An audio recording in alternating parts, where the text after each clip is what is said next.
who have faith in human dignity, and that dignity needs to be restored to the people of Jammu and Kashmir. Thank you.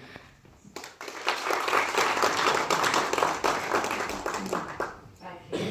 And moving on to Councillor Naseem Ayub, who has come from Luton.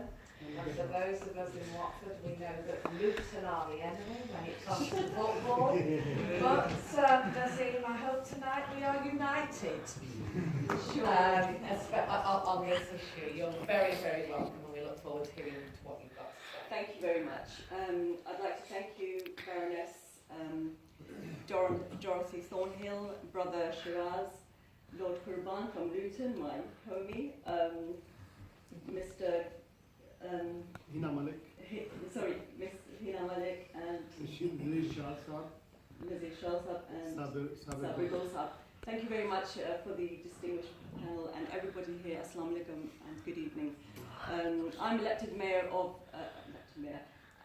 member for Luton Borough Council and the executive member for adult social care and for domestic abuse. And I've been to quite a few of these events where we talk about human rights violations and we talk about the extended issues that are continuing to happen in Kashmir. And this is not something that's just started recently. For everybody's information, I'm sure you're well aware, it's been over 7 decades now that these problems have been arising in Kashmir. The Kashmir issue is the unfinished agenda of partition. So we've seen, like I said, 7 decades of oppression of the Kashmiri people. We've witnessed human rights violations, we've seen mass graves, we've seen torture, we've seen rapes, men and women's rights are being violated. We talk about women's rights and children's rights, but there's no rights at all. There's no right to human life in Kashmir. Kashmiris are fighting for their basic human right and the right of self-determination. Prime Minister Modi claims that Kashmir is an integral part of India. But let me ask you, Prime Minister Modi, when we have such an extreme presence of the army, more than 100,000 presence of this strong army with all these latest weapons, killing and maiming innocent men, women and children, really is it an integral part of India, I ask you? And when in fact the world has recognized in fact that this is a disputed territory and under international law and it's acknowledged by the world. But let me tell you one thing, what really, really annoys me is the role of the UN. The UN Security Council has a primary responsibility under the UN Charter for the maintenance of the international peace and security around the world. It is their and our moral duty to end human suffering. But we see that the international community continues to turn a blind eye to the atrocities being committed in Kashmir. And it's only interested in commercial and social relations, ignoring the plight of the Kashmiris, I'm afraid to say. I mean, just look at it yourself. Even though all these crimes are being committed, does anybody ever speak out from the world? Our, world leaders.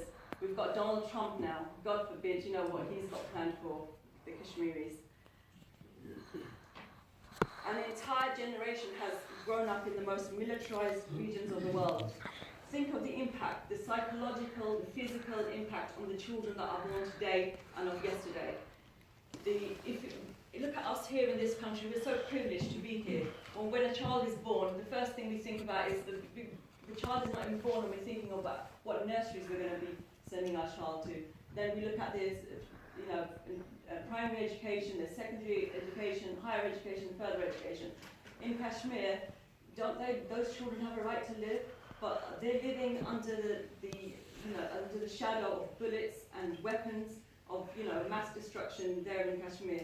So just think about when a child is witnessing a member of their family being murdered by the Indian Army, or the women being raped, and the men being intimidated and harassed in the streets.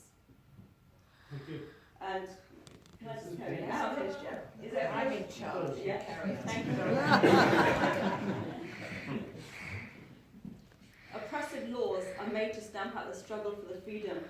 The Special Forces Act, I'm sure many have mentioned them before. All the other draconian laws that are set to intimidate and drown the voices that protest against oppression. Curfews, house arrests, denying medical treatment. the worst kind of imaginable treatment of the people of Kashmir. No media is allowed there, no fact-finding missions have been there for a very long time. No constructive steps are actually being made to address the issues of the lives of Kashmiri people. The Kashmir cause is the greatest shame of our generation. The Human Rights Day commemorates the adoption of the Universal Declaration on Human Rights in 1948 by the UN General Assembly. The massive and indigenous Kashmiri uprising against Indian occupation is a clear manifestation of the total rejection by the people of Kashmir of the status quo. It's ironic that countries with no human rights violations are offered a referendum. We see it in Scotland, we see it with the EU and other places around the world, yet 7 decades on and Kashmiris are screaming out for a referendum, but it's still not happening. Well, why are they denied this justice to them? And I would just say, what should be done now actually? We need to take constructive steps to ensure that the Kashmir issue does get resolved. Even if it's baby steps, we need to take them. We need to include the affected party, which is the Kashmiris, along with India and Pakistan. We need to respect the wishes of the indigenous community. We need to allow the democratic right to exercise the right of self-determination. We need to lift the curfews, allow protests and the people's democratic rights. We need to allow the people to travel. We should prevent them for the government for seizing their passports. We shouldn't deny the people medical treatment that could save their lives. We should let the independent media and fact-finding missions to take place. We should demilitarize Kashmir, stop violating human rights, give people their right to choose to live, and the basic human right to life. Thank you very much.